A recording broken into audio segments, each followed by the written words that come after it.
श्री अरविंद पूर्णांग शिक्षा केन्द्र रे वार्षिक क्रीड़ा उत्सव।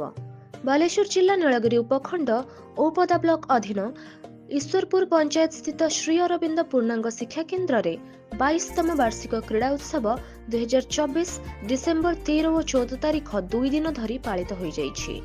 प्रारंभ दिव्य जननी श्रीमां पक्षरु क्रीड़ा मशाल आसी स्थापना हेबा परे ध्यान संगीतर समस्ते एकाग्र होइथिले। विद्यालयर संपादकों द्वारा मातृ पताका उत्तोलन करथिले। छात्र छात्री द्वारा मार्च पास्ट और जातीय संगीत गान करा जायथिला। प्रधान शिक्षयित्री सागरिका परिडा छात्र छात्री मानंकु क्रीड़ा अनुशासन संपर्क में शपथ पाठ कराइथिले। उद्घाटनी दिवस रे संपादक अश्विनी कुमार मतकज छात्र छात्री शारीरिक प्राणिक और मानसिक विकास पाई क्रीडार उपयोगिता संपर्क में आलोचना करने सहित उच्चतर शक्ति को धारण और कार्यक्रम करने क्रीड़ा माध्यम निज शरीर को प्रस्तुत करने आह्वान देथिले। प्रथम दिन में क्रीड़ा उत्सव को मधुसूदन सामल, श्रीधर बारिक और राधाकृष्ण सेठी परिचालना करथिबा बेले सेमानंको सहायता करथिले रंजिता बाला दास, छुनामणि बेहेरा, सुश्री संगीता महापात्र, रश्मिलता स और पूजा स। द्वितीय दिवस खेल में हेमंत बेहेरा, वरुण कुमार बेहेरा और ज्योतिरंजन बेहेरा क्रीड़ा परिचालना करथिबा बेले तांको सहायता करथिले मुक्तिकांत बेहेरा, सस्मिता सामल, फुलमणि मल्लिक और गीतांजलि गिरी प्रमुख।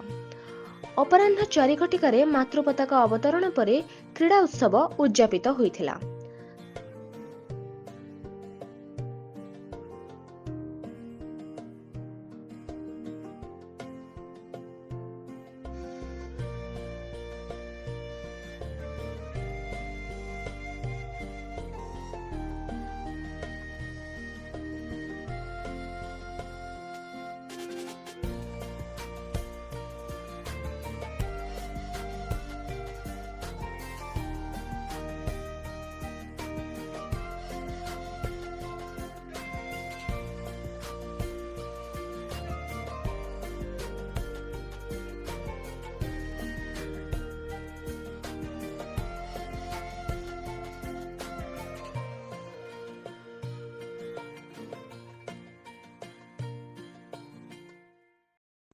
बालेश्वर जिला नीलगिरी निहार रंजन जेना रिपोर्ट, भारत न्यूज।